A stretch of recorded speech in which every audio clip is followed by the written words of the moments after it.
오늘은 5월 14일 금요일입니다. 하나님께서 우리에게 주신 말씀은 여호수아 18장 1절에서 7절까지입니다.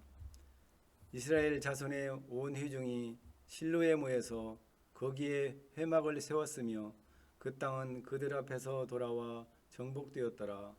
그러나 이스라엘 자손 중에 그 기업의 분배를 받지 못한 자가 아직도 7지파라.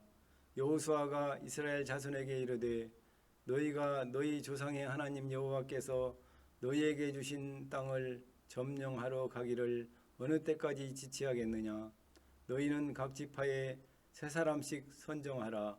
내가 그들을 보내리니 그들은 일어나서 그 땅에 두루 다니며 그들의 기업에 따라 그 땅을 그려가지고 내게로 돌아올 것이라. 그들이 그 땅을 7부분으로 나누되 유다는 남쪽 자기 지역에 있고 요셉의 족속은 북쪽에 있는 그들의 지역에 있으니 그 땅을 7부분으로 그려서 이곳 내게로 가져오라. 그러면 내가 여기서 너희를 위하여 우리 하나님 여호와 앞에서 제비를 뽑으리라.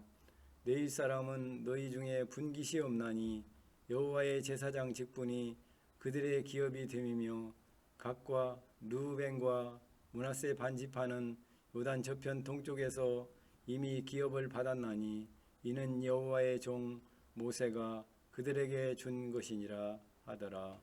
아멘. 지체할 이유가 없습니다.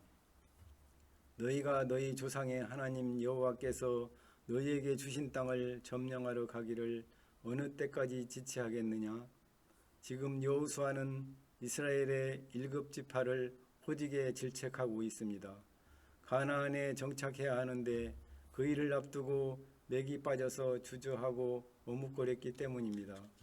이스라엘은 광야 시절 가나안의 사정을 전혀 알지 못했습니다. 그러다가 가나안 땅에 들어와 여호수아와 함께 정복전쟁을 치르면서 만만치 않은 현실의 벽을 실감했습니다. 특히 7지파는 전쟁 때문에 매우 사나워진 가나안 원주민들과 부딪혀야 하는 현실이 너무 두려웠습니다. 그런데 이들에게는 지체할 이유가 없었습니다.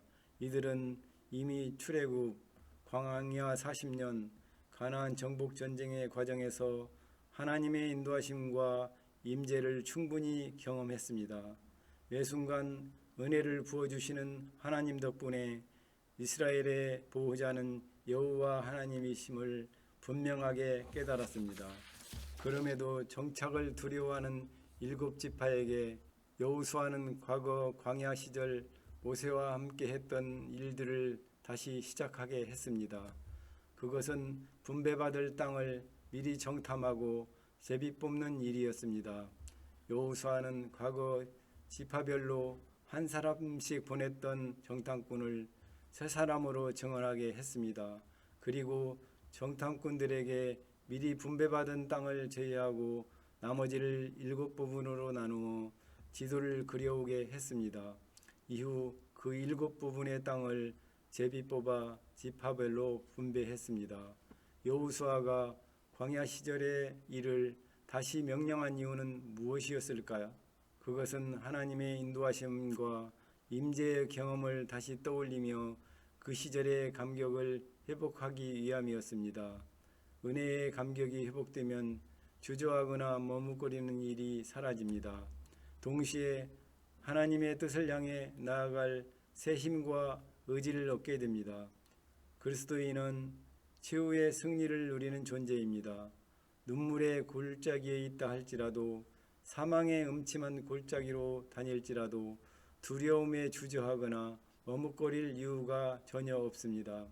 하나님은 지금도 내 모든 삶에 임재해 인도해 주고 계시기 때문입니다.